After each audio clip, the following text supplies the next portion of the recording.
Recording start हो चुका है sir. Good evening sir to all of you again. Good evening इनकी अभी ज्वाइन किया। Good evening sir. Good evening sir. Okay sir, ठीक है, चलो बिजनेस लॉ का क्लास है, स्टार्ट करते हैं। लास्ट वीक नहीं हुआ था, दिवाली था, ठीक है। तो सर कॉन्ट्रैक्ट एक्ट में एक इम्पॉर्टेंट टॉपिक है आज। आज का टॉपिक क्या बताएं सर इसको? वॉइड एग्रीमेंट के बारे में बात करेंगे सर। एग्रीमेंट वॉइड कब होता है, और एक स्पेशल 2-3 पॉइंट्स है जो basically essential elements of contract के बारे में, other essential elements of a contract के अंदर कुछ इंपॉर्टेंट टॉपिक है जो काफ़ी पॉपुलर टॉपिक है एग्जाम के लिए भी, और नॉलेज तो लेना ही है सर। सो ये कुछ टॉपिक है, उसके ऊपर बात करते हैं। चलो स्क्रीन शेयर करते हैं, देरी नहीं करता है, ऐसे बहुत सारा बात करना पड़ता है। अच्छा देखो, तो कॉन्ट्रैक्ट एक्ट में हम लोग बेसिक किए हैं, फिर हम लोगों ने कंसिडरेशन के ऊपर काफ़ी बात किया, और ये एक डिस्कशन चल रहा है अभी other essential elements of a contract. और अदर एसेंशियल एलिमेंट्स के अंदर मैं आपको जिस पॉइंट में थोड़ा डिटेल्स में आज बताऊंगा, दैट इज कैपेसिटी हो चुका है, फ्री कंसेंट हो चुका है, एलिमेंट्स वेटिएटिंग फ्री कंसेंट हो चुका है, legality and object of consideration.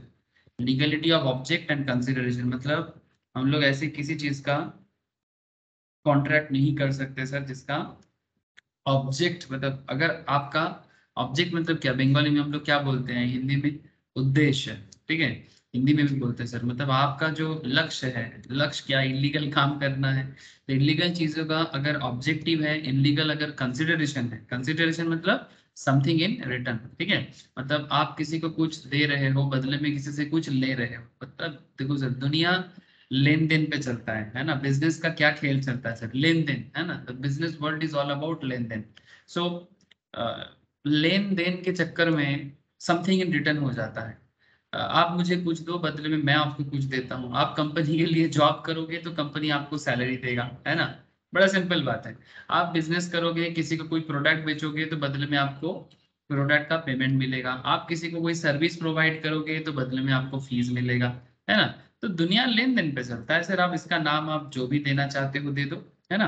Basically इसको हम लोग बिजनेस कहते हैं, प्रोफेशन कहते हैं, ट्रेडिंग कहते हैं, ओवरऑल कॉमर्स है ना। नाउ क्वेश्चन इज दैट कि सर सब ठीक है, तो बेसिकली ऑब्जेक्टिव एंड कंसिडरेशन के बारे में मैंने लास्ट क्लास में डिटेल्स में बात किया। कुछ केस लॉ है आज भी, जैसे कि वॉइड एग्रीमेंट्स, ठीक है। वॉइड एग्रीमेंट्स के बारे में थोड़ा मुझे बात करना है इस पर्टिकुलर अदर एसेंशियल टॉपिक से। उसके बाद परफॉर्मेंस पे जाएंगे, ब्रिज पे जाएंगे, ठीक है, क्वासी में भी बात करना है। तो चलो सर, कहना चालू करो तो खत्म नहीं होता, लेकिन आज थोड़ा जल्दी बताएंगे आपको। क्या टॉपिक है sir? Void agreement. Sir what is void agreement? Void agreement मतलब एक्सप्रेसली डिक्लेयर्ड वॉइड एग्रीमेंट्स, जो मैंने लास्ट दिन आप लोगों को बताया था, है ना, मैनेज ब्रोकरेज के बारे में, याद है ना सर? ठीक है, this are very important topic था। Agreement oppose to public policy. आप ऐसा एग्रीमेंट नहीं कर सकते जो पब्लिक पॉलिसी के अगेंस्ट में जाता है, ठीक है। जैसे आप एनिमी के साथ ट्रेड नहीं कर सकते, है ना। कंट्री का एनिमी सर, इंडिया का एनिमी मतलब आपका एनिमी। हर चीज पे फायदा नहीं देखना चाहिए, है ना। गड़बड़ क्या हो जाता है ना, हम फायदा देखते हैं हमेशा। अगर चाइना के साथ गवर्नमेंट ऑफ इंडिया वार में है, तो फिर आप चाइना के साथ धंधा करोगे क्या? क्योंकि आपका करोड़ों का प्रॉफिट है, इसीलिए। सर प्रॉफिट को देश से, देश के ऊपर प्रॉफिट नहीं सर, है ना। जैसे अंग्रेज इतना दिन हमारे देश में राज कभी नहीं कर पाता अगर हम लोग देश को प्यार करते ज्यादा। देशभक्ति आने में थोड़ा देरी हो गया था। क्या चक्कर था, याद है? हाँ सर, कोई बताता है क्या? इतिहास में हम लोग पढ़ते हैं इस चीज को। देशभक्ति क्या है? देशभक्ति मतलब देश का चीज देश में बनाओ, देश में खाओ, है ना। देश के लोगों को प्यार करो, मोहब्बत करो, है ना, रिश्ता बनाओ, हाँ, एक दूसरे को रेस्पेक्ट करो। प्रॉब्लम क्या है? हम लोगों को याद होगा सर कि जब Mahatma Gandhi, Subhash Bose, Khudiram Bose, Bhagat Singh, great great freedom fighter लोग एक नारा लगाया था कि स्वदेशी, है ना, स्वदेशी आंदोलन, या फिर वो क्या बोलते हैं उसको, इंग्लिश का उसका एक नाम है, मतलब इंडिया में बना हुआ चीजों के ऊपर फोकस करना है, और फॉरेन प्रोडक्ट को निकाल देना है, ठीक है, मतलब यूज नहीं करना है। ब्रिटिश क्या करता था, हमारे यहाँ का मतलब इंडिया का क्वालिटी प्रोडक्ट सस्ते में हमसे बोका बना के यूरोपियन मार्केट्स में जाके बेचता था, और वहां का जो सस्ता चीज है वो हमें अच्छा बोल के बेच देता था। यही तो चक्कर है भारत का, इंडियंस का यही प्रॉब्लम है सर। हम लोग अपने आप को दिन ब दिन मूर्ख बनाते गए, क्योंकि हम लोग अपने एजुकेशन सिस्टम से दिन दिन डेविएट होते गए। हम कभी अपने एजुकेशन सिस्टम को कदर ही नहीं किया। हमें हमेशा लगता है अमेरिका जो जो बोलता है वो सही बोलता है। अगर इंग्लैंड कुछ बोल रहे क्योंकि वो लोग गोरा है ना। इंडियन सोसाइटी में ना बड़ा प्रॉब्लम है सर, सादा गोरा काला, हाँ प्रॉब्लम था, आज भी है। हाँ, अगर कोई, जिसको हम लोग बंगाली में बोलते हैं फॉर्सा, मतलब अगर लड़की किसी को शादी करवाना है तो गोरी होनी चाहिए, हाँ लड़का हो तो गोरा होना चाहिए, इस टाइप का आज भी समाज में लोगों का सोच है। और ये सोच उस टाइम पे बहुत सारे लोगों के अंदर था, क्योंकि मूर्खता इतना ज्यादा था कि मतलब लोग, अगर कोई गोरा है तो वो जो बोल रहा है सही बोल रहा है, ठीक है। वो अपना टेरिलिन का प्रोडक्ट, लाइलन का प्रोडक्ट, ठीक है, कपड़ा, ठीक है सर, पॉलिस्टर का चीज है जो सस्ता होता है, सूती के सामने पॉलिस्टर क्या चीज है सर। और इंडियन वेदर में पॉलिस्टर थोड़ी ना काम करता है ना। Indian weather is all about cotton, है ना, except some hill stations.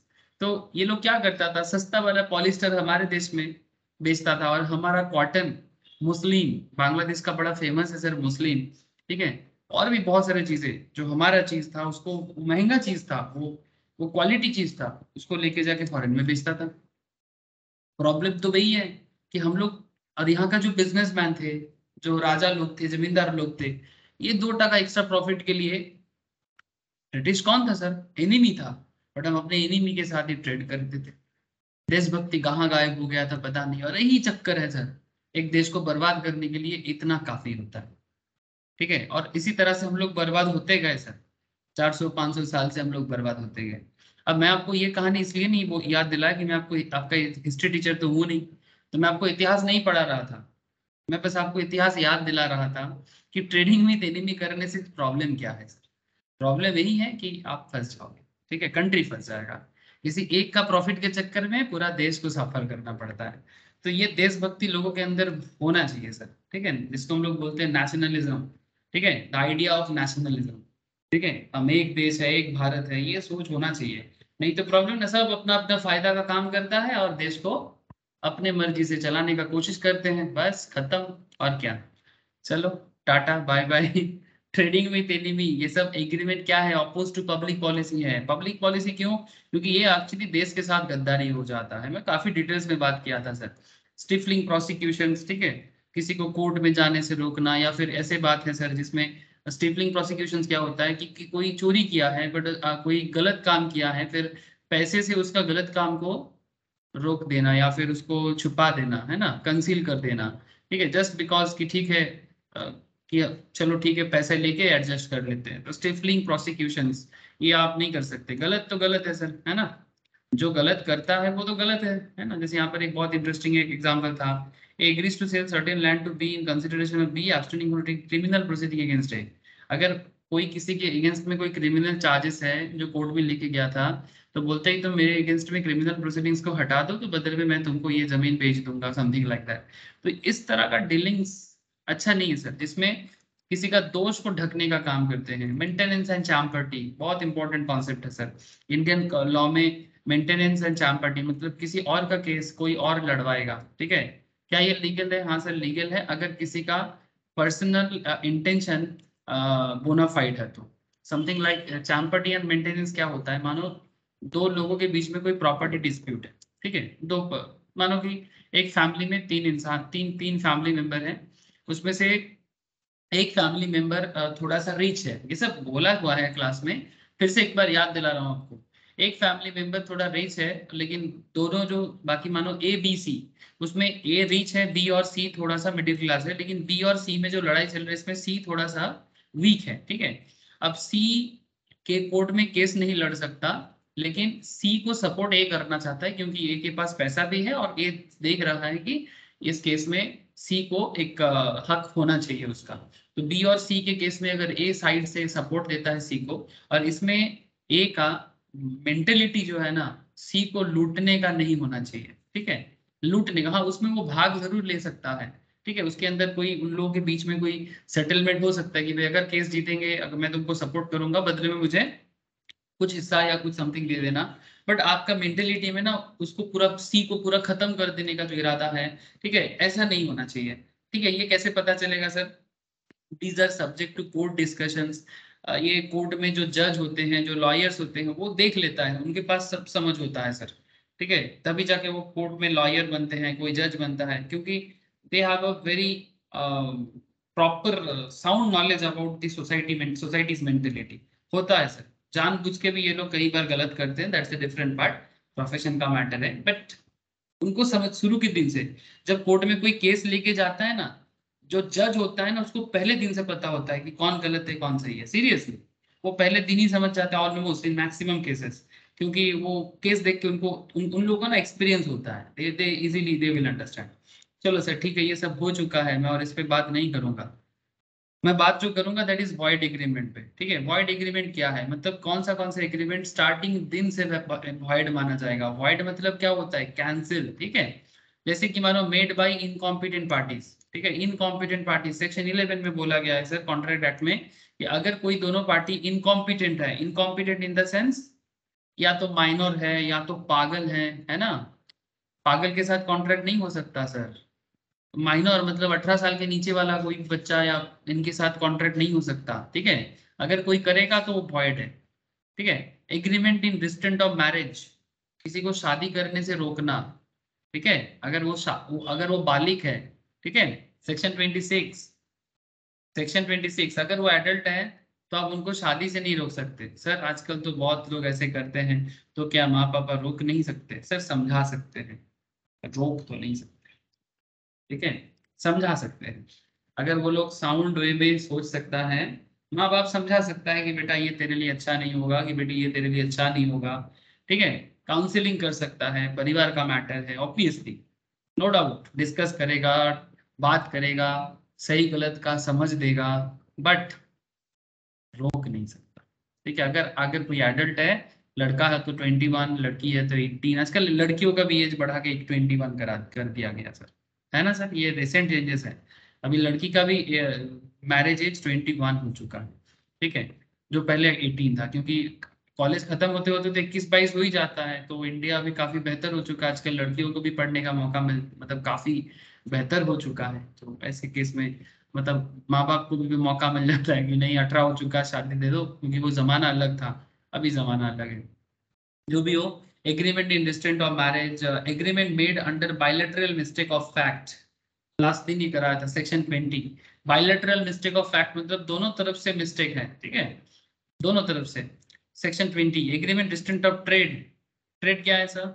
Agreement restraint of trade क्या है? किसी को बिजनेस करने से रोकना, किसी को बिजनेस करने से मना करना। आप ऐसा नहीं कर सकते, ये सब चीजों का थोड़ा सा एक्सप्लेनेशन है, चलो दे देते हैं। Agreement in restraint of marriage, every agreement in restraint of marriage of any person other than minor is wide. Minor को शादी से रोकना कोई प्रॉब्लम नहीं है, रोक सकते हो। माइनर है तो नहीं देना है तो वो कर ही नहीं सकता, पहला बात माइनर शादी नहीं कर सकता। ठीक है, लेकिन माइनर अगर नहीं है तो उनको आप शादी से नहीं रोक सकते। So if a person being a major agrees for good consideration not to marry, the promise is not binding and considered as void agreement. ठीक है, पैसे लेके किसी को शादी से रोकना, इस तरह का चीजें वॉइड है sir. Agreement in distant of trade, trade क्या होता है? ट्रेड मतलब बिजनेस करना। ठीक है, रिस्ट्रेंट ऑफ ट्रेड मतलब बिजनेस से रोकना। An agreement by which any person is restraint from exercising a lawful profession, किसी को कोई लॉफुल प्रोफेशन करने से आप रोकते हो। लॉफुल प्रोफेशन मतलब जिसपे कानूनन कोई पाबंदी नहीं है, जिसमें मतलब एज पर द लॉ कोई रेस्ट्रिक्शन नहीं है, ऐसे काम करने से आप किसी को रोक नहीं सकते। ट्रेड बिजनेस करने से नहीं रोक सकते। Business of any kind is to that extent is void, but this rule is subject to the following exception। हाँ सर, ये मैं बात करूंगा आपसे कि कुछ चीजें हैं जो देखने में लगता है कि बिजनेस करने से रोक रहा है, बट एक्चुअल में वो बिजनेस से नहीं रोक रहा है आपको। ठीक है, देयर आर सर्टेन एक्सेप्शंस। ठीक है, जो sound like restraint of trade but exactly that is not restraint of trade, but sound like restraint of trade. मतलब ऐसा मान लिया जाता है, ऐसा अज्यूम कर लिया जाता है, ऐसा प्रिज्यूम कर लिया जाता है कि लग रहा है कि ये तो बिजनेस में आपको रोक टोक लगाया जा रहा है, बट बेसिकली दिस नॉट। ठीक है, मैं आपको आगे दिखाता हूँ। Where a person sells the goodwill of a business, ये देखो सर आ गया। Where a person sells the goodwill of a business and agrees with the buyer to refrain from carrying on similar business। ठीक है, हम किसी को where a person sells the goodwill of a business and agrees with the buyer to refrain from carrying on a similar business within specified local limits. आप किसी को business का goodwill बेचते हो और उसको बोलते हो कि आप एक सर्टेन एरिया के अंदर ये बिजनेस मत करना, ठीक है, मैं आपको गुडविल दे रहा हूँ, तो वो कर सकता है। गुडविल बेचने के टाइम पे अगर मानो आप अपना गुडविल किसी को दे रहे हो और आप बोलते हो कि भाई आप इस एरिया में दुकान मत खोलना, है ना, तो आपका गुडविल किसी और को देके अगर आप बिजनेस पे रिस्ट्रिक्शन लगा रहे हो, हाँ, कि भाई एक सर्टेन एरिया में आप मत करो ना, एक एरिया के बाहर आप जाके कर सकते हो। सो ये एक बिजनेस एग्रीमेंट है सर, ठीक है, इसमें कोई रिस्ट्रेंट ऑफ ट्रेड नहीं है, क्योंकि आप अपना बिजनेस का गुडविल किसी और को बेच रहे हो और उसको बेचने के टाइम पे आप कंडीशन लगा रहे हो कि भाई आप इस पर्टिकुलर एरिया में आप दुकान मत देना, क्योंकि ये एक बिजनेस का पॉलिसी होता है, इसमें कोई रिस्ट्रेंट ऑफ ट्रेड वाला कॉन्सेप्ट नहीं है।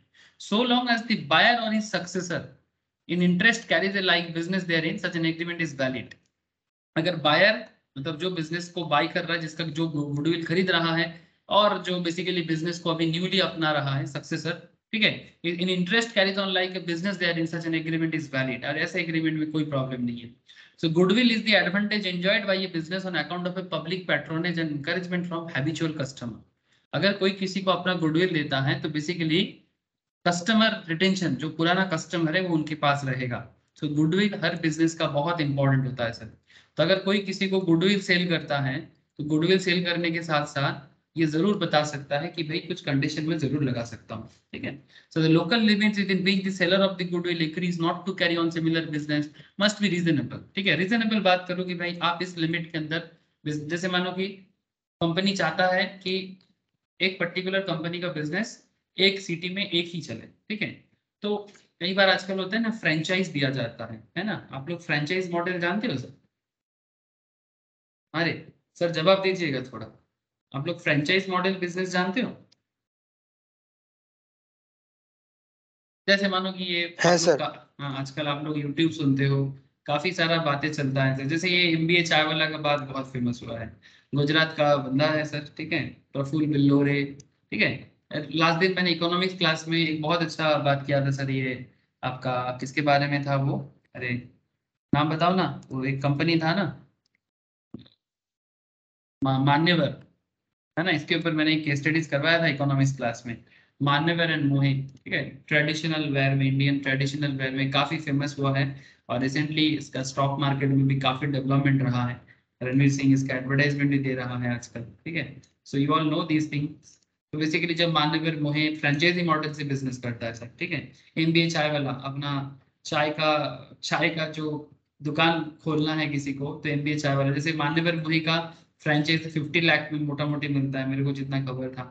और एमबीए चाय वाला का जो मैं बात कर रहा था 25 लाख समथिंग एमबीए चाय वाला का फ्रेंचाइज का प्राइस है। मतलब अगर किसी को एमबीए चाय वाला का दुकान ओपन करना है, जैसे यहाँ पर आसपास में लेक टाउन में ओपन हुआ है सर, थर्ड लेक बोल के एक है जगह, ठीक है, मतलब मैं 2-3 किलोमीटर रेडियस के अंदर बता रहा हूँ, मैं केशवपुर एरिया से 2-3 किलोमीटर रेडियस में लेक टाउन में है, न्यू टाउन में है कि नहीं I don't know but most probably है, ठीक है। So my point is that कि अब देखो, अब लेक टाउन में एमबीए चाय वाला बना है, ठीक है, अब लेक टाउन में एमबीए चाय वाला बनेगा, अब लेक टाउन में और एक बंदा एमबीए चाय वाला ओपन करेगा कि नहीं करेगा, ये भी तो एक बड़ा बात है ना। अब एक ही जगह में दो दो एमबीए चाय वाला क्या करेगा sir?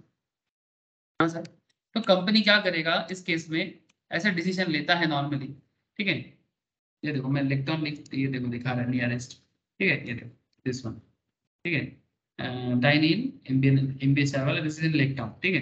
Now question is that MBA चाय वाला लेक टाउन में अगर मानो किसी को लगता है 25 लाख बहुत लोगों के पास है, it's not a big deal, ठीक है, कोलकाता जैसे शहरों में 25 लाख का तो लाइन लग जाएगा, ठीक है।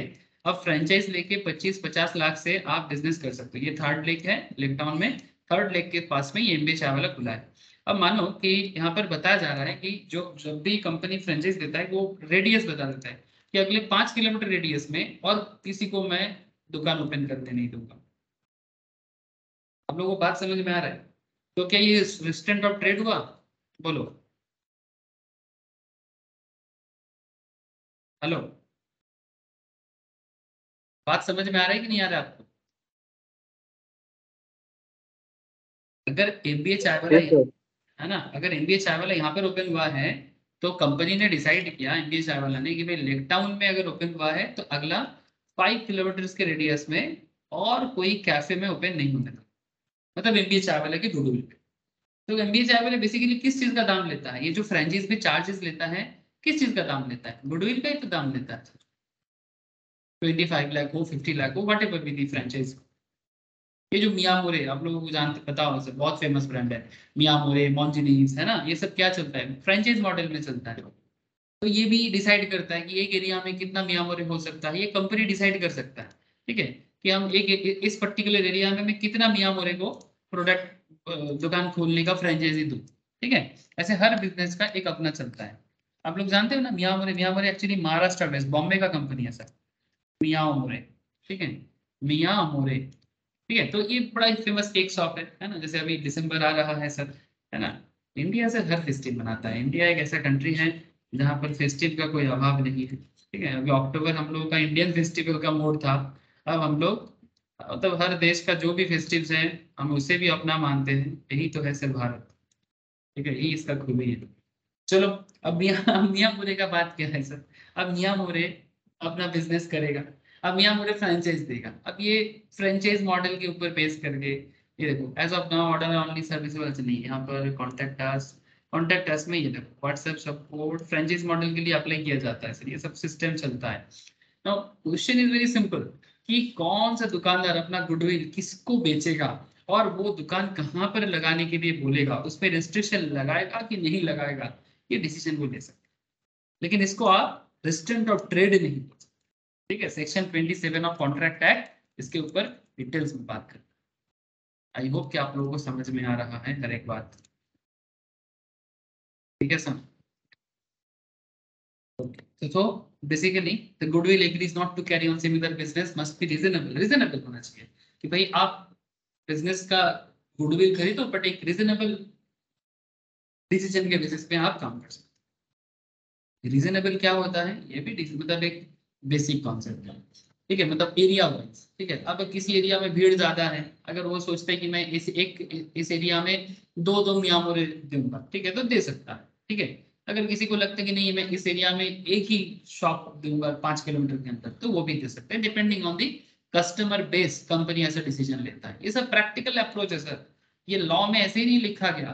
ठीक है, ये लॉ में ऐसे ही नहीं लिखा गया, लॉ पहले लॉ नहीं बना, पहले प्रैक्टिकल चीजों को देखा गया।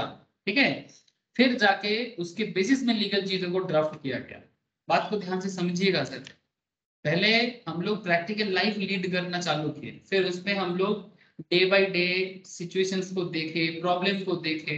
ठीक है, रेस्ट्रिक्शंस को देखे, सुविधा देखे, असुविधा देखे, एडवांटेज डिसएडवांटेज, हर एक चीज, चाहे वो बिजनेस का हो, चाहे वो सिविल एरिया हो, चाहे वो क्रिमिनल एरिया हो। फिर जैसे जैसे सिचुएशन समाज बिजनेस कॉम्प्लेक्स होता गया, उसके बेसिस में लॉ में भी चेंजेस आता गया। तो लॉ पहले ही नहीं आ गया, लॉ आके एकदम ये सब ह्यूमन डेवलपमेंट के साथ साथ, सोसाइटल डेवलपमेंट के साथ साथ, सिटी टाउनशिप डेवलपमेंट के साथ साथ लीगल एरियाज में डेवलपमेंट हुआ है सर। ठीक है, तो ये अगर कोई बोलेगा नहीं लॉ है, थ्योरी है, ठीक है, थ्योरेटिकल पेपर है सर, प्रैक्टिकल। बोलो सर, बोलो। স্যার আমি বলছি কোনো একটা পার্সন ধরুন একটা ফ্র্যাঞ্চাইজি কিনলো, কিনে ওই हम्म। 5 কিলোমিটার এরিয়াতে নিজেই যদি দুটো দোকান খোলে, তার জন্য কোনো ল আছে? हाँ ऑब्वियसली, वो जिसका गुडविल तुम ले रहे हो उस पर डिपेंड करता है कि मतलब सेम, मतलब बेसिकली तुम ओनर वही हो बट तुम्हारा दो दो ब्रांच है। ठीक है, अब ये कंपनी को भी कंपनी का परमिशन लेना पड़ता है सर, कि मैं एक ही एरिया में दो आउटलेट चला सकता है कि नहीं चला सकता। ठीक है, मतलब जिसका तुम गुडविल खरीद रहे हो, मतलब फ्रेंचाइज तुम ले रहे हो। ठीक है, अब मानो कि तुम एक फ्रेंचाइज में एक आउटलेट चलाते हो। ठीक है, अब सेकेंड आउटलेट के लिए तुम्हें फिर से कंपनी को कुछ पे नहीं करना पड़ेगा, इसका क्या गारंटी है, अब ये कंपनी डिसाइड करेगा। तुम एक ही एरिया में दो दो नहीं चला सकते ऐसे नॉर्मली। अब नॉर्मली देखा जाए एक एरिया में 5 किलोमीटर रेडियस में तो बहुत ही छोटा एरिया है। अब डिपेंड करता है कि अगर उस एरिया में डिमांड हाई है, ठीक है, तो ये कंपनी के ऊपर है कि कंपनी आपको ये परमिशन देगा कि नहीं देगा। अगर कंपनी परमिशन देते हैं तो प्रॉब्लम नहीं है सर, बात समझे। अगर एमबीए चाय वाले को लगता है कि लेक टाउन में उसने ओपन किया और केष्टपुर 3 किलोमीटर के रेंज पे आता है, या सॉल्ट लेक 2 किलोमीटर के रेंज पे आता है, ठीक है। तो केष्टपुर में और एक सेंटर होना चाहिए कि नहीं होना चाहिए? अगर उनको लगता है होना चाहिए तो हो सकता है, नो प्रॉब्लम, है ना। अगर उनको लगता है कि इसके बगल में ही और एक होना चाहिए तो हो सकता है। It's depending on the company. उससे पहले है सर। इसका फ्रेंचाइज तुम ले रहे हो उस पर डिपेंड करता है कि वो सेम फ्रेंचाइज को एक से ज्यादा स्टोर ओपन करने देगा कि नहीं देगा। उनसे बात करके लेना पड़ेगा ना सर, क्योंकि आप उसका गुडविल यूज करते हो। तो very simple. So under section 36 of the Indian Partnership Act 1932, if an outgoing partner makes an agreement with the continuing partner that he will not carry on any business similar to that of firm within a specified period of within specified local limits, such an agreement, ये भी restraint of trade नहीं है, and restraint of trade will be valid। मतलब बात समझे sir, ये भी एक valid restraint of trade है, ठीक है। मतलब ये restraint of trade नहीं बोलेंगे इसको, मतलब ये valid restraint of trade है। मानो कि एक फार्म है, मानो कि आप लोग एक चार्टर्ड या कॉस्ट फार्म या मेगा फार्म चलाते हो। मेगा फार्म समझते हो? मेगा फार्म कैसा होता है बोलो तो? मेगा फार्म में सीए में सब होते हैं, ठीक है। ठीक है, मेगा फार्म में सीए में सब कोई आ सकता है, ठीक है। मतलब वो लोग एक साथ मिलके काम करते हैं। मैं जस्ट एक एग्जांपल ले रहा हूँ कि मानो एक सीए फार्म, ठीक है। अब एक सीए फार्म लाइक पीडब्ल्यूसी या कोई भी सीए फार्म ले लेते हैं। ऐसे तो कोलकाता में करीब करीब 7 से 8 हजार सीए फार्म, ठीक है। मतलब पार्टनरशिप और प्रोप्राइटरशिप मिला के, ठीक है। तो जस्ट मैं एक एग्जांपल के लिए कुछ बता रहा हूँ आपको। जैसे मानो इस एरिया में मुझे कुछ दिख रहा है, तो जस्ट से फॉर एग्जांपल यहाँ पर मुझे कुछ सीए फार्म नजर आ रहा है। तो जस्ट मैं एक आपको एग्जांपल देता हूँ। जैसे CA Dipankar Sinha and associates कहाँ पर है? आसपास में ही कहीं पर है सर, ज्यादा दूर तो है नहीं, यहाँ पर ही कहीं पर है। या फिर CA Dharmendra Kapoor chartered accountant का ये जो फार्म, ठीक है। अब मानो इनके फार्म में जैसे एग्जांपल ले रहा हूँ सर, मैं जस्ट रैंडम एग्जांपल ले रहा हूँ, इसमें कोई मैं किसी को जानता भी नहीं इस तरह से, तो एक रैंडम एग्जांपल है ये। तो जस्ट एग्जांपल है कि मानो इनके फार्म में 3 मेंबर है, ठीक है। अब 3 मेंबर में से एक मेंबर रिटायर कर रहा है या फिर इनका फार्म को छोड़ रहा है, ठीक है। जैसे Shri Dharmendra chartered accountant and associates, इस तरह का जो नाम होता है ना, स्नेहा जैन एंड कंपनी, जैसे आपको ऐसे एंड कंपनी एंड एसोसिएट दिखेगा तो आप समझ लीजिएगा कि ये कोई चार्टर्ड फार्म है या फिर कॉस्ट फार्म है या फिर कोई पीएस फार्म है, ठीक है। यही इसका कैरेक्टर होता है। Now question is that 3 member है, 3 मेंबर में से 2 मेंबर रह गया, एक मेंबर छोड़ के जा रहा है। अब इनके बीच में एक एग्रीमेंट होता है कि भाई देखो आप इसी फार्म के मेंबर थे, आप ऐसा नहीं कर सकते कि इसी फार्म को छोड़ के आप जस्ट उसके बगल में एक दूसरा बिजनेस ओपन करें। इसमें एग्जिस्टिंग फार्म का जो बिजनेस है उसमें इफेक्ट पड़ता है, क्योंकि आप लोग इतना दिन पार्टनर थे। अब एक आउटगोइंग पार्टनर फार्म से आउटगो करके एक दूसरा जगह, मतलब उसके जस्ट बगल में ही एक दूसरा फार्म ओपन कर लेता है, ये तो सही बात नहीं है। ये बिजनेस के लिए, बिजनेस के गुडविल के लिए, हर एक बिजनेस के लिए, मतलब जैसे मानो कि ये जो भी कंपनीज आपको यहाँ पर दिख रहा है, जैसे मानो कि दीपंकर सिन्हा एंड एसोसिएट्स, ठीक है। इनके कोई मेंबर निकल के दूसरे उसके बगल में एक दूसरा ओपन कर दिया, ठीक है, झगड़ा हो गया, समथिंग लाइक दैट। बट ये तो हर एक बिजनेस पे इफेक्ट करेगा ना। तो इनका जब भी ये आउटगोइंग करेगा, ठीक है, जब भी ये आउटगो करेगा तो इनके बीच में एक एग्रीमेंट बनेगा कि ठीक है आप छोड़ के जा सकते हो, बट आप इस पर्टिकुलर एरिया के अंदर अगला 5 साल या अगला 10 साल आप कोई फार्म ओपन नहीं कर सकते। हाँ, इस एरिया के बाहर जाके कर सकते हो, ठीक है, क्योंकि हर एक का एक बिजनेस एरिया होता है। जिस एरिया में फार्म होगा उसका एक एरिया है। अब मे बी इस एरिया में नहीं कर सकते, आप हाथीआड़ा में कर लो, आप यहाँ पर कर लो, आप यहाँ पर कर लो, मे बी आप यहाँ कर लो, ठीक है। बट कम से कम जिस एरिया में आपका कस्टमर बेस था वो उस एरिया में दूसरा फार्म नहीं ओपन कर सकते, ऐसा कंडीशन हो सकता है। ऐसा कंडीशन होने को रेस्ट्रिक्ट ऑफ ट्रेड नहीं बोलेंगे, या फिर अगर बोलेंगे भी तो ये वैलिड रेस्ट्रिक्ट ऑफ ट्रेड। बात समझ में आ रहा है सर? बात समझ में आ रहा है सर? बोलो सर, एनी डाउट? ये पार्टनरशिप बिजनेस के हिसाब से है, पार्टनरशिप एक्ट 1932, ठीक है। मतलब ये रिस्ट्रिक्ट ऑफ ट्रेड नहीं, कोई आप ऐसा नहीं कर रहे हो कि आप पार्टनर को बिजनेस करने में मना कर रहे हो। ये दोनों के बिजनेस के लिए सही है। मतलब ऐसा होगा तो फिर 3 बंदा बिजनेस स्टार्ट करेगा, एक बंदा झगड़ा करके बगल में खोल लेगा, ठीक है। तो इस तरह से हर एक बिजनेस हैम्पर करेगा। आप ऐसा नहीं कर सकते। अगर आप एग्जिस्टिंग बिजनेस को छोड़ के जा रहे हो तो कम से कम आप उस एरिया में तो बिजनेस ना ही करो, है ना। तो इसमें कोई मतलब इलॉजिकल मैटर नहीं है सर, ये लॉजिकल है, बिल्कुल लॉजिकल है, इसमें किसी भी तरह का इलॉजिकल तो आप मुझे तो नहीं दिख रहा है, आई थिंक लॉ को भी नहीं दिखा, इसीलिए लॉ ऐसा डिसीजन दे रहा है। ठीक है, बोलो सर, बोलो, ऐसा किसी का आवाज आया मुझे, एनी क्वेश्चन? ठीक है सर।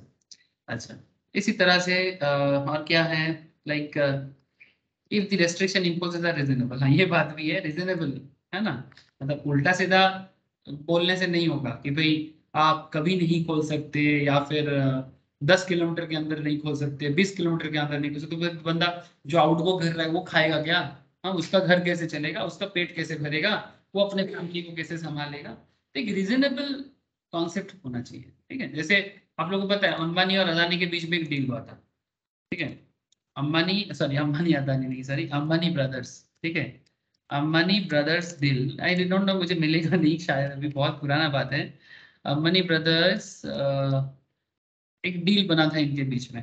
ठीक है, जब धीरूभाई अंबानी जब धीरूभाई अंबानी चला गया था, मतलब गुजर गए थे, उस टाइम पे ऐसा हुआ था कि दो भाई, पापा का जो बिजनेस था, धीरूभाई अंबानी का जो बिजनेस था, अनिल अंबानी और मुकेश अंबानी, मतलब एक ले लिया था कि पापा का ये चीज मैं देखूंगा, वो चीज तू देखेगा, इस तरह से।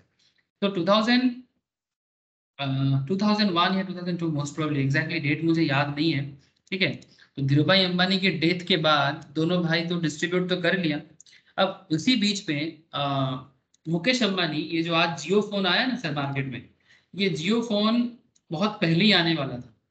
इनका डेथ हुआ है सर 2002 में, ये देखो मेरे को सही तरह से याद है, 2001 बोल रहा था मैं, 2002 में। उसी उसी उसी दौरान डिसाइड हुआ था कि जो टेलीकम्युनिकेशन बिजनेस था इन लोगों का, टेलीकम्युनिकेशन बिजनेस अनिल अंबानी के पास था। तो रिलायंस का भी इच्छा था, मतलब आज का जो रिलायंस है सर, लाइक मुकेश अंबानी का जो बिजनेस था, उन्होंने तभी सोचा था कि वो भी टेलीकम्युनिकेशन में आना चाहता है। बट एक डील हुआ कि कुछ 15 साल या 12 साल का एक डील हुआ कि भाई इतना दिन तो तुम नहीं आ सकते। तो जैसे वो टाइम पीरियड खत्म हुआ, उसके बाद ही रिलायंस जियो लाया। बट एक गजब मैटर है सर कि इतने दिन में अनिल अंबानी का बिजनेस, मतलब धीरूभाई अंबानी का दो बेटा, मुकेश अंबानी और अनिल अंबानी का बिजनेस उतना दिन में ऑलरेडी बैंकरप्टेड सिचुएशंस में आ चुका था। ठीक है, तो ये that's a different part of the story, but I hope you understand कि इस तरह का डील हो सकता है। मतलब बेसिकली अनिल के पास पापा का टेलीकम्युनिकेशन बिजनेस जो ट्रांसफर हुआ था, मुकेश वही सिमिलर काइंड ऑफ बिजनेस अभी नहीं चला सकता, कम से कम 10 साल या 12 साल उसके बाद कर सकता है। ठीक है, लेकिन अनिल अंबानी के पास रिलायंस कम्युनिकेशन तो था, मेनली जो रिलायंस का टेलीकम्युनिकेशन बिजनेस था, लेकिन बाद में वो नहीं चला पाया, वो फेलियर हो गया, और आज जियो चल रहा है। अभी तक तो जियो सक्सेस रेट भी है। ठीक है, ऐसे तो ये तो प्रूव है सर, मुकेश अंबानी बेहतर बिजनेसमैन है कंपेयर टू अनिल अंबानी। चलो, तो ये सब चीजें समझ में आई हो पा रहा है।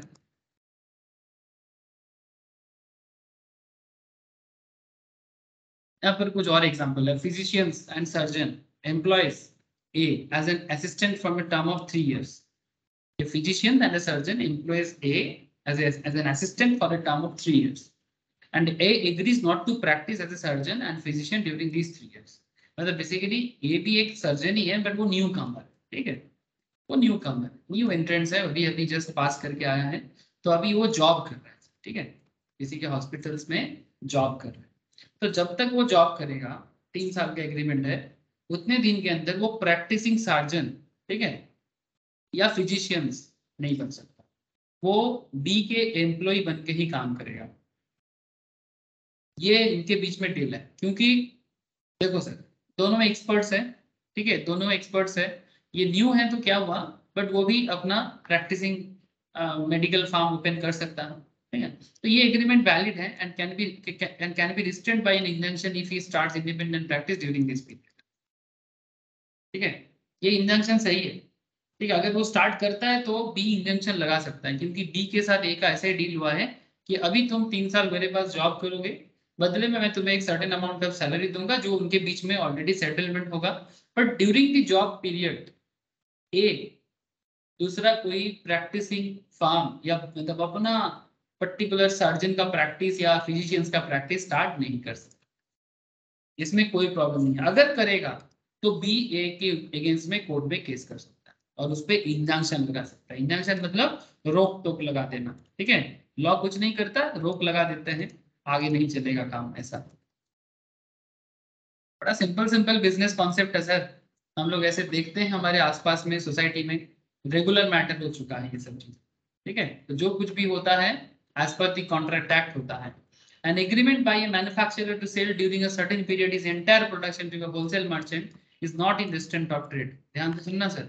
An agreement by a manufacturer, एक मैन्युफैक्चरर के साथ एग्रीमेंट हो रहा है कि भाई तुम अपना सारा प्रोडक्ट होलसेल में मुझे बेचना, किसी और को मत बेचना। ऐसे डील में कोई प्रॉब्लम नहीं, क्योंकि जब एक रीजनेबल कॉन्सेप्ट है सर। एक मैन्युफैक्चरर अपना प्रोडक्ट एक होलसेलर को ना देके अगर 3-4 होलसेलर को अलग अलग से दे देता है ना, तो ये बिजनेस लेवल को भी हैम्पर करता है। तुम मैन्युफैक्चर करोगे तो मेरे लिए करो, ठीक है, क्योंकि इसमें मैं ब्रांड वैल्यू लगाऊंगा, ठीक है। तो ऐसा कॉन्सेप्ट में चलता है काम, ऐसे कॉन्सेप्ट में काम चलता है। Manufacturer to sell a certain period of his entire production to a wholesale merchant is not a restaurant of trade. जैसे मैं आपको एग्जांपल देता हूँ, एक बड़ा अच्छा जॉब कॉस्टिंग का, ये जॉब कॉस्टिंग है, जॉब वर्क है। आप लोगों को पता है ये जो बाटा, ठीक है, एडिडास, चलो बाटा तो फैशनेबल में उतना नहीं है बट वेरी पॉपुलर। जैसे एडिडास का शूज है ना, ज्यादातर केस में हम लोगों को यही लगता है ना कि ये सब बाहर से मैन्युफैक्चर होके आता है सर, है ना। एडिडास का शूज बाहर से आता है, बाटा का शूज बाहर से आता है। एक टाइम था जब बाहर से आता था, पर आजकल सर ये सब शूज वगैरह ना हमारे देश में ही बनता है। इवन जैसे कि कोलकाता, ठीक है, कोलकाता चमड़ा का मैन्युफैक्चरिंग के लिए काफी फेमस है, ठीक है। कानपुर, ठीक है, ये भी बड़ा फेमस है चमड़ा फैक्ट्री वगैरह के लिए। तो कोलकाता में, कानपुर में कुछ एरिया है, ठीक है, जहां पर चमड़ा का कारोबारी है सर, वहां पर चमड़ा का कारोबार होता है और वहां पर जॉब वर्क देके ये सब काम करवाया जाता है। कंपनी मैन्युफैक्चर नहीं करता सर, कंपनी कुछ लोगों से मैन्युफैक्चर करवाते हैं, ठीक है, और फिर जूता लेके उसमें एडिडास का टैग लगा देते हैं बस। हाँ, कैसे क्वालिटी होगा नहीं होगा वो सब बता देते हैं कि भाई मेरा क्वालिटी ऐसा होना चाहिए, ये यूज करना चाहिए, डिजाइन क्या है ये बता देते हैं। बट काम दूसरे से करवाते हैं, खुद का मैन्युफैक्चरिंग प्लांट नहीं बनाते, ठीक है। ज्यादातर केस में ये आजकल पॉपुलर बिजनेस टेक्निक हो चुका है। कंपनी खुद मैन्युफैक्चरिंग करेगा ना, लेबर का झमेला बहुत है। पश्चिम बंगाल जैसे जगह में ये प्रॉब्लम बहुत रहा। आज के डेट में पश्चिम बंगाल में बड़े बड़े बिजनेस क्यों नहीं करना चाहता जानते हो? क्योंकि वेस्ट बंगाल का दिमाग खराब हुआ हो गया था स्पेशली। और ऐसा प्रॉब्लम वेस्ट बंगाल का नहीं, वेस्ट बंगाल तो इंडस्ट्री के लिए टॉप माना जाता था जब इंडिया इंडिपेंडेंट हो रहा था।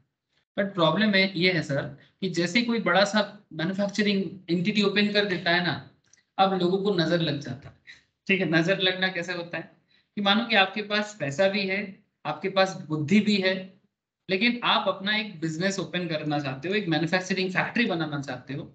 सबसे बड़ा प्रॉब्लम है कि यूनियन प्रॉब्लम, ठीक है। मतलब पहले तो किसको जॉब देना है ये डिसाइड आप नहीं कर सकते, ठीक है। लोकल एरिया या लोकल पॉलिटिशियंस बताएगा, ठीक है, कि इस फैक्ट्री में किसको लेना है और किसको नहीं लेना है। अगर आप उनके हिसाब से नहीं चल पाते तो आप सोचो कि आपका फैक्ट्री में ताला लग जाएगा, क्योंकि 2-2 मिनट में चलेगा, ठीक है। यही करते करते तो वेस्ट बंगाल का इकोनॉमी खराब हो चुका है। मैं ये नहीं बोलता कि बिजनेसमैन गलत नहीं था, बट कुछ भी हो जाए दुकान बंद नहीं होना चाहिए। ये चीज वेस्ट बंगाल के पॉलिटिशियंस लोग आज तक नहीं समझ पाया कि जब दुकान ही नहीं चलेगा काम कौन करेगा। मतलब ये जो भड़कावा राजनीति करते हैं ना, जो बेसिकली एंटी बिजनेस मेंटेलिटी हो जाता है। ठीक है, लेबर के हक में बात करना चाहिए, नहीं तो लेबर को भी अपना हक नहीं मिलता। बट लेबर के हक में बात करते करते आप एंटी इकोनॉमी एंटी बिजनेस वाला मेंटेलिटी क्रिएट कर देते हो, ताकि एक इनोवेटिव बिजनेस आइडिया ही नहीं आएगा। आज के डेट में वेस्ट बंगाल में कोई भी बड़ा बिजनेस क्यों नहीं आना चाहता? कभी सोचा आप लोगों ने? क्योंकि जो कोई भी बड़ा बिजनेस करेगा सबसे पहले सबको नजर लग जाएगा। क्यों? देखा कितना बड़ा फैक्ट्री किया है, ठीक है, अब फैक्ट्री किया है तो फिर सब जॉब दो। अरे ठीक है जॉब देगा, बट वो अपने रिक्वायरमेंट के हिसाब से देगा ना, जबरदस्ती मारपीट थोड़ी ना करना है। उसका बिजनेस वो कर रहा है, किसको जॉब देना है किसको नहीं देना है वो सोचेगा।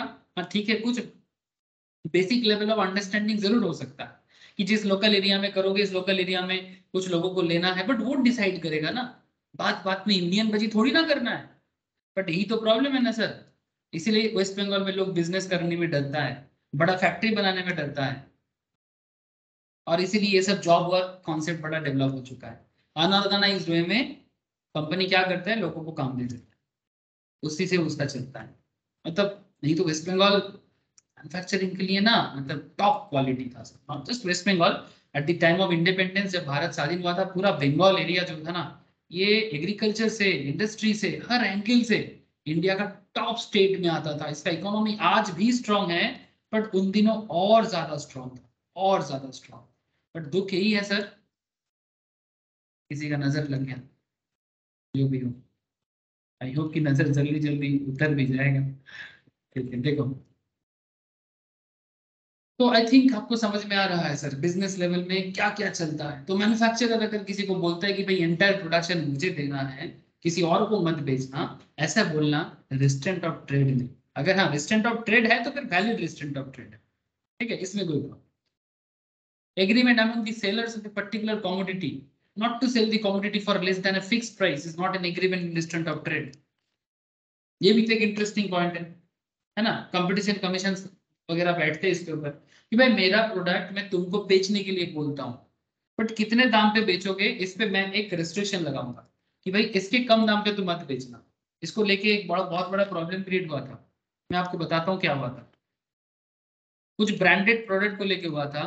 Amazon फ्लिपकार्ट जैसे बिजनेस कुछ प्रॉब्लम क्रिएट किया था, और वो भी मैं आपको बताता हूँ। Amazon प्यूमा शूज, ठीक है, जस्ट एग्जांपल। प्यूमा एक बहुत बड़ा जूता का कंपनी है, आप लोगों को पता है। अब प्यूमा वगैरह का शूज वगैरह जो है ना, अब आजकल तो डुप्लीकेट भी आ चुका है, समझ में नहीं आता लोगों को, ठीक है, कि ओरिजिनल प्यूमा ले रहे हैं कि डुप्लीकेट। जैसे मानो कोई अगर ये प्यूमा शूज शोरूम में लेने जाएगा तो उसका जो दाम पड़ेगा ऑनलाइन पे काफी सस्ता पड़ जाता है, ठीक है। अब इसमें ओरिजिनल है कि नहीं है, आई डोंट नो। जैसे देखो ये वाला जूता का दाम देखो, नाइकी का ये शूज का दाम बता रहा है सिर्फ 39,000, ठीक है। I don't know, it looks like original, but वो देखो नॉलेज जिसका होता है उसको होता है, ठीक है। अब पॉइंट ये है कि ऐसा बात उठ रहा था कि Amazon फ्लिपकार्ट जैसे बड़े बड़े रिसेलर जानबूझ के दाम पे मैनिपुलेशन कर रहा है। मतलब कंपनी का जो प्राइस है, कंपनी के प्राइस से जो मिनिमम प्राइस कंपनी चाहता है कि तो उसका प्रोडक्ट से लो, Amazon फ्लिपकार्ट जैसे बिजनेस उससे कम दाम में प्रोडक्ट बेच रहा था। ये जस्ट बिकॉज कि Amazon फ्लिपकार्ट में का उसका सेल बढ़े। लेकिन इसमें ब्रांड का प्रॉब्लम ये हो रहा था कि ब्रांड नहीं चाहता था कि उसका क्वालिटी डिटोरिएट हो, क्योंकि ब्रांडेड प्रोडक्ट कभी भी सस्ता में बेचना नहीं चाहिए, उसमें ब्रांड का वैल्यू गिर जाता है। यस ना सर। कल अगर एडिडास का शूज 500 में बिकना चालू हो जाए, 599 699, हम लोग उसका कदर करना भूल जाएंगे ना सर। हेलो, आप लोग को बात समझ में आ रहा है ना। तो इट्स लाइक दैट, हाँ सर। ठीक है, इट्स लाइक दैट। तो कंपनी के साथ ये, मतलब ब्रांड के साथ सेलर का, तो फ्लिपकार्ट Amazon जैसे कंपनीज का काफी वार चला था। ये 2014-15 के आसपास का बात कर रहा हूँ मैं आपसे, ठीक है। ये एक प्राइस वार चल रहा था, फिर बाद में कुछ सेटलमेंट हुआ, कुछ कोर्ट केसेस हुआ, लेकिन बाद में वो लोग अपने अंदर निपटा लिया, वो अलग बात। बट ये सब होता है सर, ये सब होता है, ठीक है। ध्यान रखना पड़ता है आपको, क्यों ऐसा हो रहा है, किस लिए हो रहा है। तो इसीलिए तो ये बिजनेस लॉ का नॉलेज, बिजनेस का नॉलेज आप लोग को हेल्प करता है मैटर को अंडरस्टैंड करने में, है ना। दुनिया में कोई भी चीज एवे एवे नहीं होता, सब चीज के पीछे रीजन होता है। Exactly sir. अच्छा चलो, exception to the rule that an agreement is state of trade, इसमें मैंने आपको बोला जैसे स्टैट्यूटरी प्रोविजन, जैसे कि सेल ऑफ गुडविल, ये स्टैट्यूटरी रूल है, ठीक है।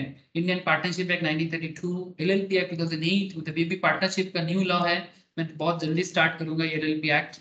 ट्रेड, अच्छा, जुडिशियल इंटरप्रिटेशन, ये लीगली ये सब इंटरप्रिटेशन हुआ है। जुडिशियल मतलब कोर्ट ने बताया, जैसे trade combination, service agreement, sole और exclusive dealing agreement and franchise model, जिसके ऊपर मैंने काफी डिस्कशन की। ये जुडिशियल इंटरप्रिटेशन, ठीक है।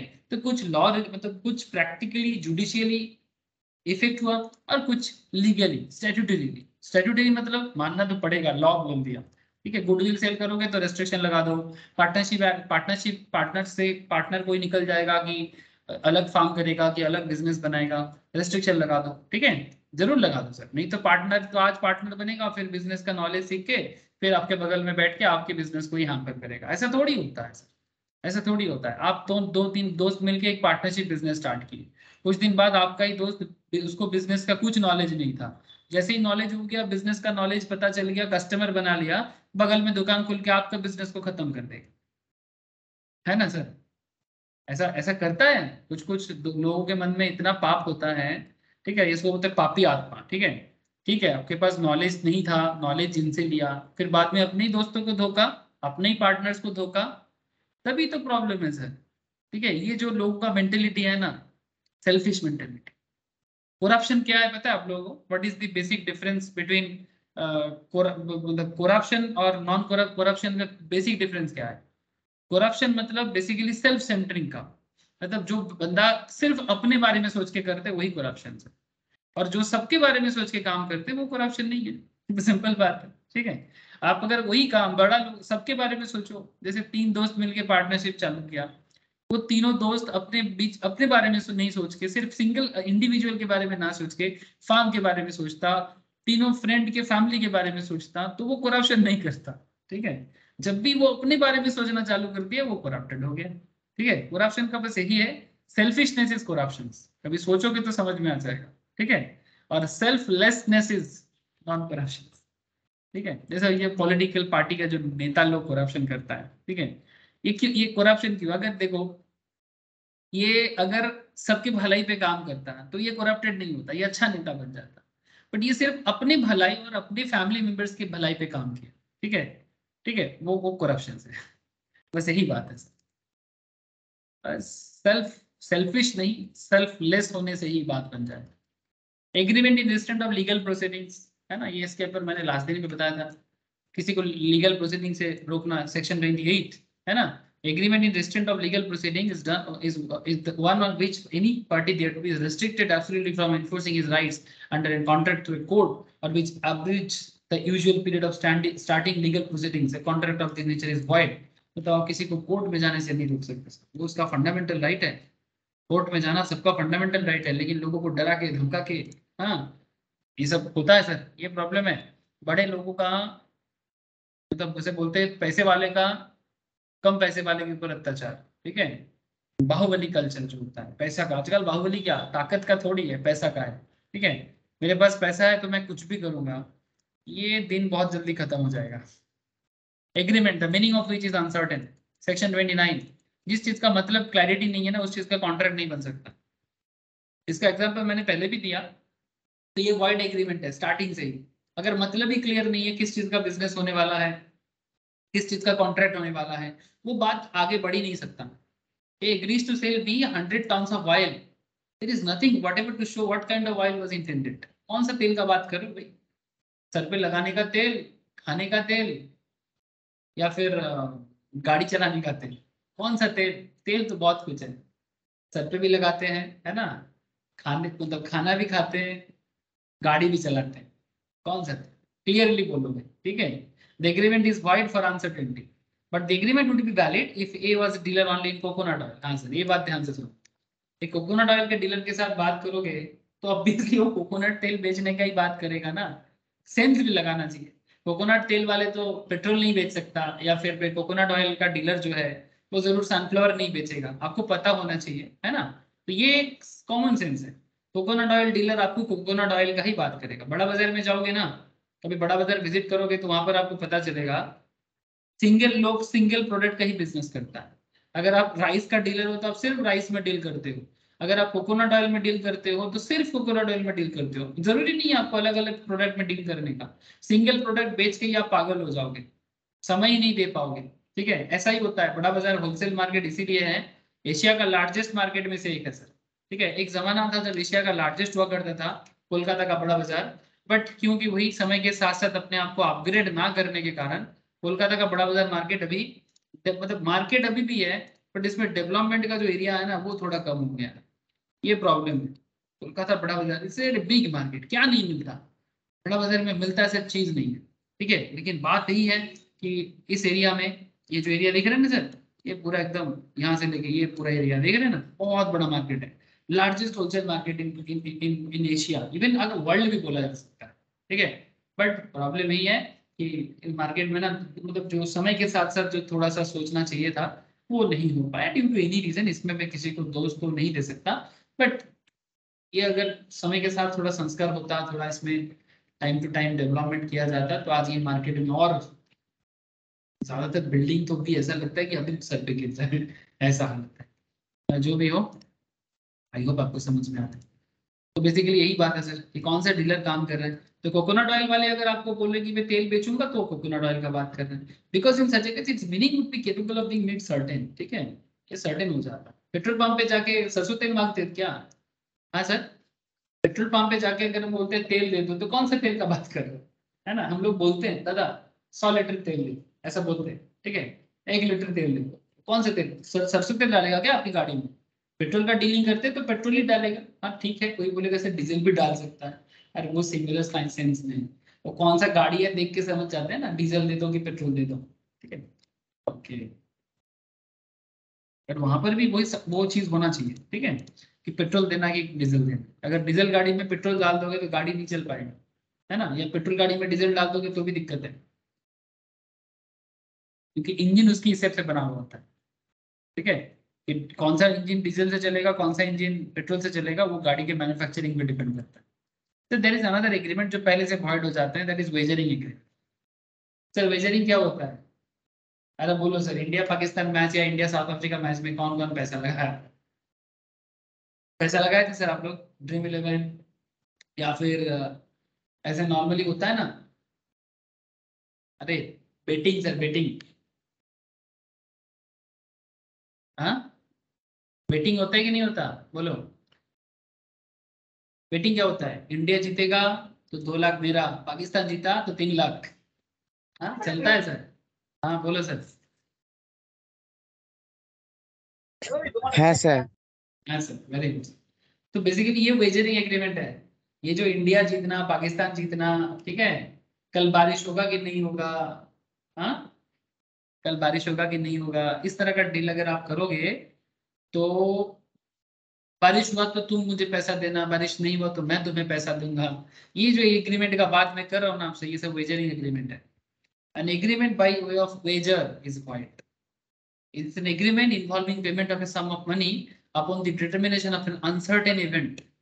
जिस इवेंट का सर्टेनिटी नहीं है, गेम है, गेम में कोई भी जीत सकता है, लास्ट बॉल तक पता नहीं चलता कौन जीतेगा कौन हारेगा, है ना। जैसे कि इंडिया पाकिस्तान गेम रिसेंट में जिम्बाब्वे और इसका गेम देखा आप लोगों ने? वर्ल्ड कप देख रहे हो क्या? T20 world cup, Zimbabwe Bangladesh, fix हो गया था अंपायर डिसीजन में कि जिम्बाब्वे बांग्लादेश जीत गया।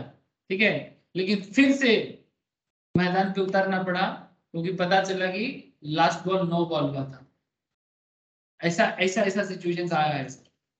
ठीक है, सो जो अनसर्टेन इवेंट के ऊपर बेस करके होता है ना, उस पर पैसा लगाने का जो कॉन्सेप्ट है उसे वेजरिंग कहते हैं।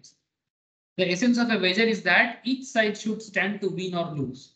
ठीक है, या तो जीतोगे या तो हारोगे, depending on the way an uncertain event takes place, in reference to which the chances is taken, in the occurrence of which neither of the parties has legitimate interest. A agrees to pay 50,000 to B if it rains, and B promises to pay like amount to A if it does not rain. Same amount. अगर बारिश नहीं हुआ तो मैं तुम्हें 50,000 दे दूँ। This is a wager. It's a wagering. Pakistan जीता तो तुम मुझे 50,000 देना, इंडिया जीता तो मैं तुम्हें 1 लाख दे दूंगा, something like that.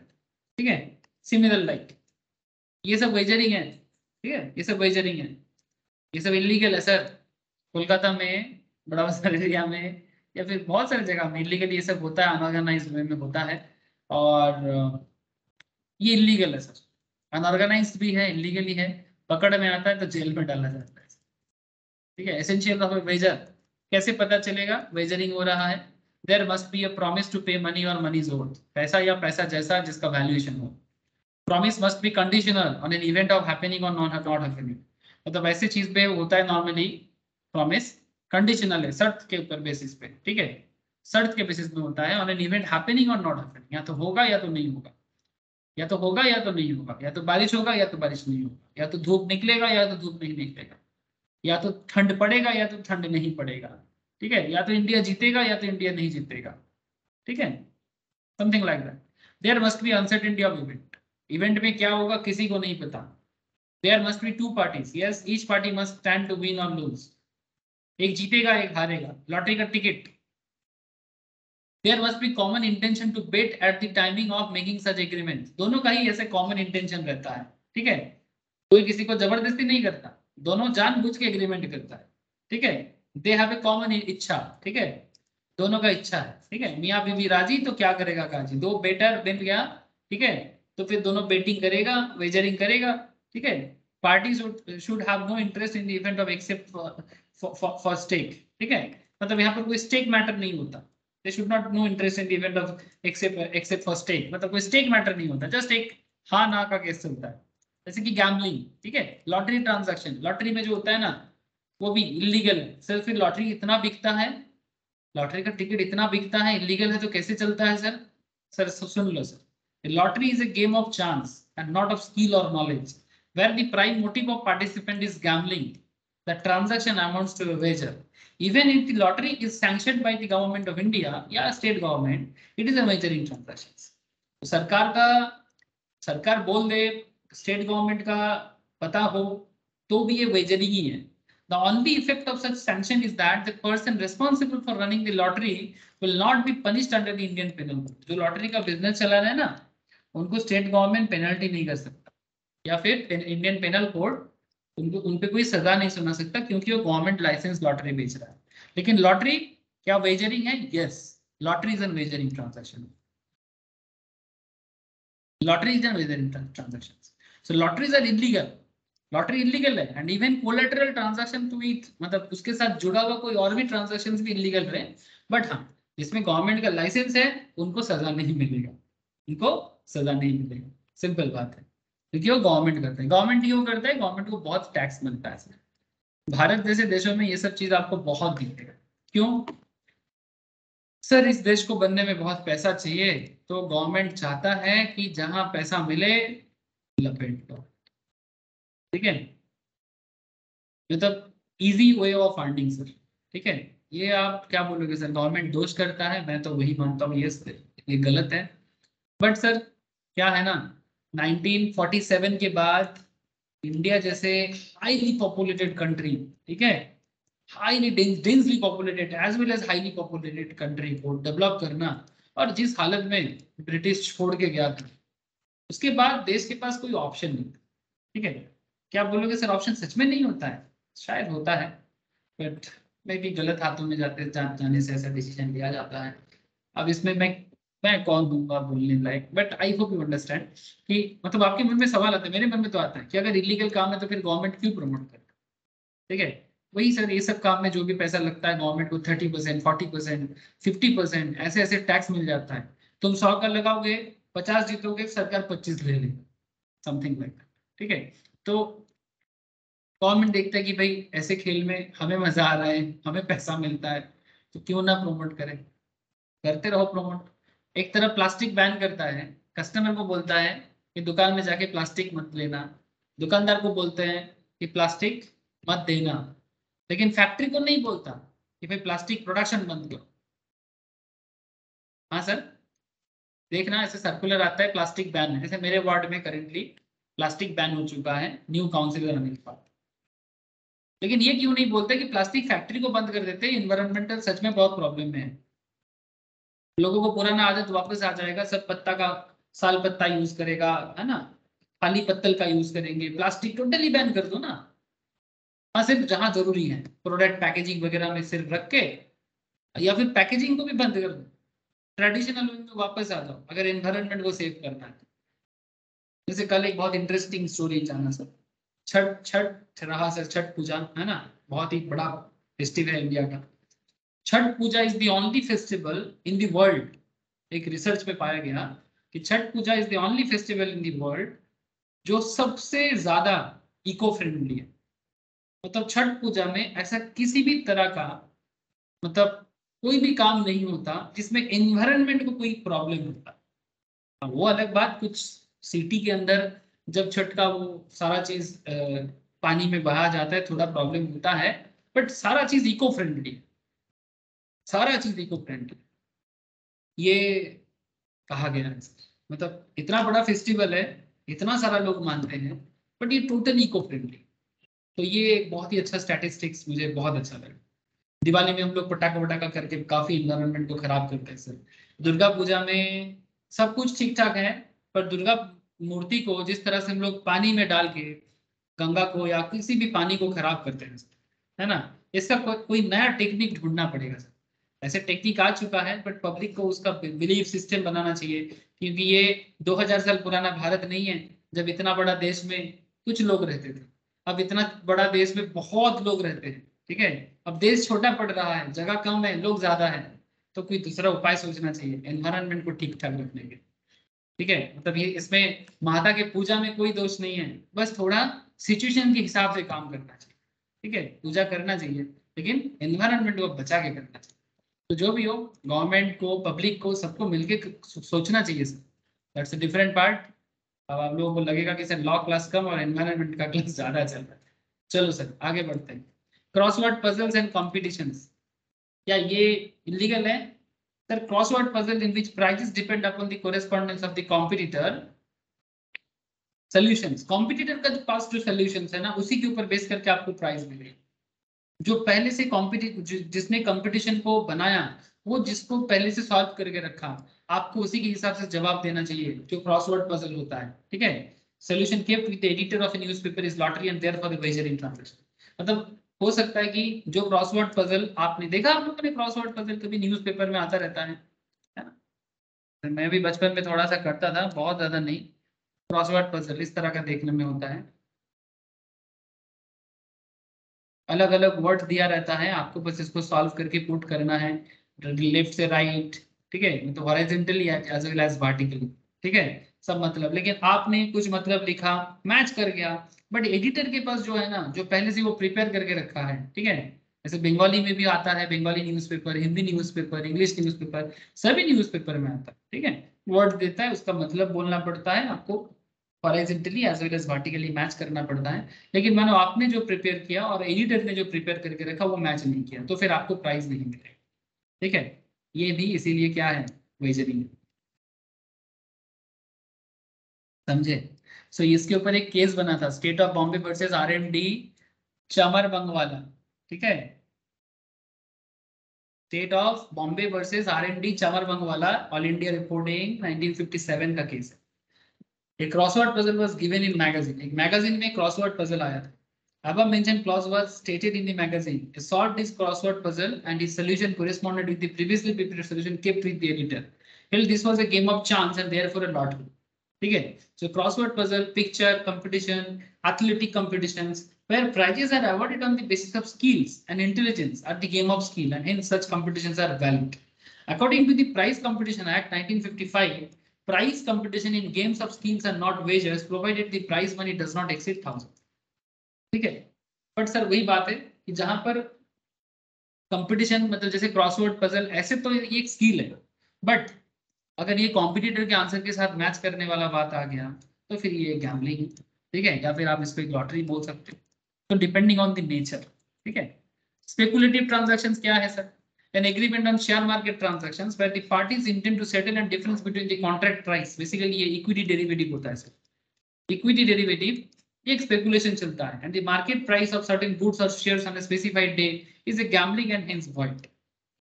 Sir stock market gambling है? सर ध्यान से सुनना, ऐसे स्टॉक मार्केट ट्रांजैक्शंस को वॉइड नहीं कहा जाता। An agreement on the share market transaction where the parties intend to settle the difference between the contract price and the market price of a certain goods or shares on the specified day is a gambling and hence void. एक तरफ तो ये बात है, but क्योंकि government इसको legally चलाते हैं तो इसमें कोई प्रॉब्लम नहीं है, बट दिस इज स्पेकुलेशंस। एक इसमें स्पेकुलेशंस भी है और इसके अंदर क्या है सर, इसके अंदर कैलकुलेशंस भी है। इसलिए बाद में आपको ये भी देखने को मिलेगा कि स्टॉक मार्केट ट्रांजैक्शंस को वैलिड भी माना जाता है जब वो लीगली गवर्नमेंट के डिसीजंस पे होता है। ठीक है, horse race transactions, horse race competition where price payable to the bet winner is less than 500 is wagered. A and B entered into an agreement in which A promised to pay 2 lakh provided Chetak wins the horse race competition. This is not a usually transaction. ठीक है, ये race sports में चलता है।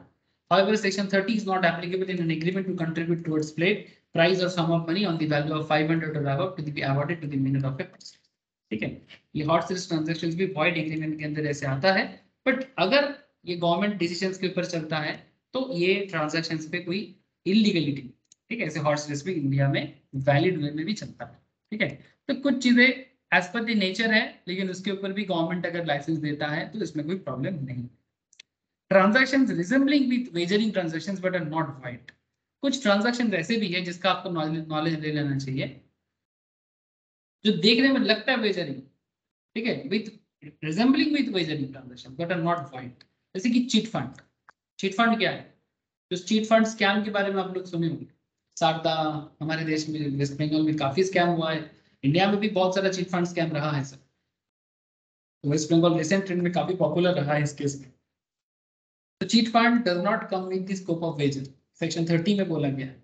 In case of a cheat fund, a certain number of persons decided to contribute a fixed sum for a specified period, and at the end of the month, the amount so contributed is paid to the lucky winner of the lucky draw. ठीक है, but इस तरह का जो chit fund business है ना, जो actually financing business है, सब कोई कंट्रीब्यूट करता है और मंथली बेसिस में एक चीट उठते हैं, उस पर्टिकुलर मंथ में या डेट में किसी एक को पैसा दिया जाता है। ऐसा चलता रहता है सर सभी के बीच। बट ये चीट फंड बिजनेस आजकल सेबी के थ्रू से भी काफी मतलब इसका प्रमोशन को कम किया जा रहा है और धीरे धीरे शायद ऐसा बिजनेस बंद हो जाएगा, ठीक है। बट ये वेजरिंग नहीं है। Commercial transactions on share market transactions. In this transaction in which delivery of goods or share is intended to be given or taken do not amount to wagers. ठीक है, ध्यान से समझना। तो देखने में वेजरिंग है बट इसको वेजरिंग नहीं बनाया गया है। Games of skills and athletic competition, ठीक है, स्किल जहां है, एथलेटिक कंपटीशन जहां है, उसको भी वेजरिंग नहीं बोलेंगे। Contract of insurance, a contract of insurance is a type of contingent contract and is valid under law. जैसे कि देखो, जैसे हम लोग ऐसे पढ़े कि अनसर्टेन चीजों पे कॉन्ट्रैक्ट होना वेजरिंग है। जो समझ, जैसे कि गाड़ी एक्सीडेंट होगा कि नहीं होगा पता नहीं, बट गाड़ी का इंश्योरेंस भरा जाता है, तो क्या इंश्योरेंस भरना वेजरिंग हो गया सर? हम लोग कार खरीदते हैं तो कार का इंश्योरेंस करते हैं, लेकिन सवाल ये उठता है सर कार का एक्सीडेंट होगा कि नहीं होगा, इसका गारंटी कौन लेता है? क्या सबको पता है कार खरीदते तो एक्सीडेंट होगा ही? बोलो सर, क्या कार खरीदते ही एक्सीडेंट हो जाएगा? तभी तो हम लोग इंश्योरेंस करते हैं। नो सर, होने का चांस है पर होगा ही इसका तो मतलब नहीं। हाँ, तो एग्जैक्टली एक अनसर्टेन कॉन्सेप्ट में हो रहा है ना पैसा, तो क्या इसको वेजरिंग बोल देंगे? नो सर, इसे वेजरिंग तो नहीं बोलेंगे। एग्जैक्टली सर, ये भी एक टाइप ऑफ एक्सेप्शनल पॉइंट्स है, ठीक है। So contract of insurance, a contract of insurance is a type of contingent contract is valid under law and this contracts are different from wagering agreements. तो एक यहाँ पर आपको इंश्योरेंस कॉन्ट्रैक्ट और wagering agreement के बीच में एक फर्क बता देते हैं, ठीक है। जैसे सुबीर ने अच्छा बोला कि सर इंश्योरेंस एक्सीडेंट होगा कि नहीं होगा ये एक फ्यूचर इवेंट पे डिपेंड करता है, इसीलिए इसको कॉन्टिंजेंट कॉन्ट्रैक्ट भी कहा जाता है। याद रखिएगा, एक चैप्टर आता है कॉन्टिंजेंट कॉन्ट्रैक्ट। कॉन्टिंजेंट कॉन्ट्रैक्ट क्या है? जो फ्यूचर हैपनिंग और नॉन हैपनिंग में डिपेंड करता है, ठीक है, दैट इज कॉल्ड कॉन्टिंजेंट, ठीक है। जो फ्यूचर हैपनिंग और नॉन हैपनिंग, या तो फ्यूचर में होगा या तो फ्यूचर में नहीं होगा, इस पे डिपेंड करके जो कॉन्ट्रैक्ट होता है उसे कॉन्टिंजेंट कॉन्ट्रैक्ट कहा जाता है, ठीक है। तो कॉन्ट्रैक्ट ऑफ इंश्योरेंस क्या है? It is a contract to indemnify the loss. अगर फ्यूचर में आपका कुछ लॉस हुआ तो उसको इंडेमनिफाई किया जाएगा। इंडेमनिफाई मतलब क्षतिपूर्ति, मतलब लॉस को भरपाई करना, ठीक है। फ्यूचर लॉस को भरपाई करने के लिए आप इंश्योरेंस करते हैं। वेजरिंग क्या है? It is a promise to pay money और money is worth on the happening और non happening of an uncertain event. Insurance also happening और non happening of an event.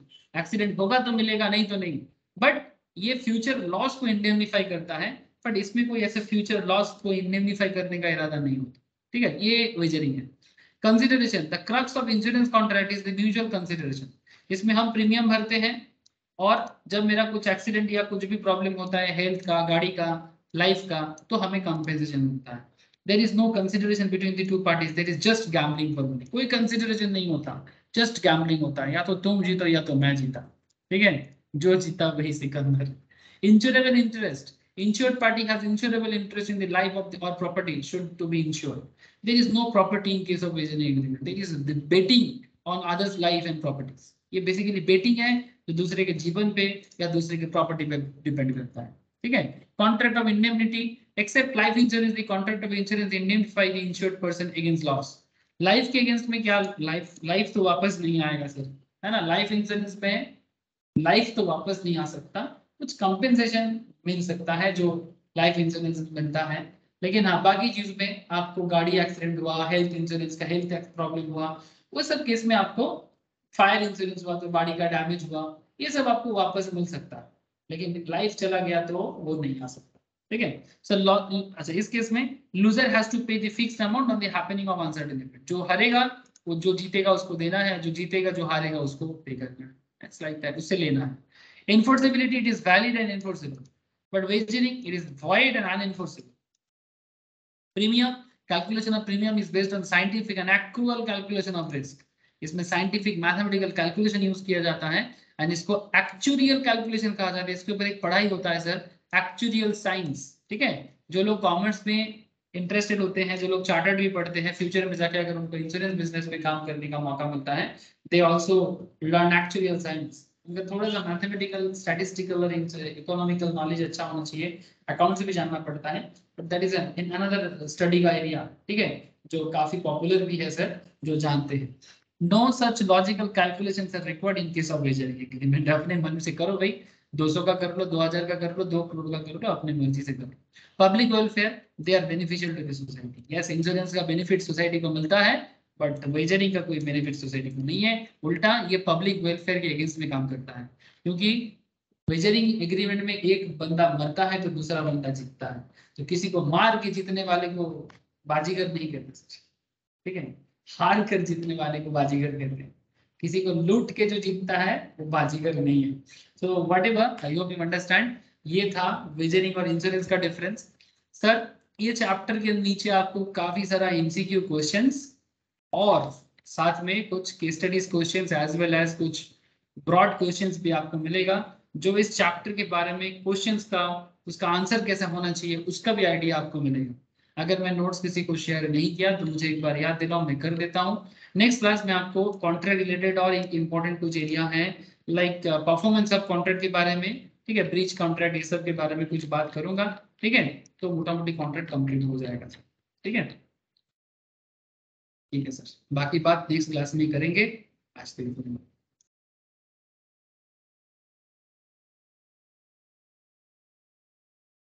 ठीक है sir. Thank you sir. Okay sir, thank you, tata, bye sir. Thank you sir. Thank you sir हाँ बोल।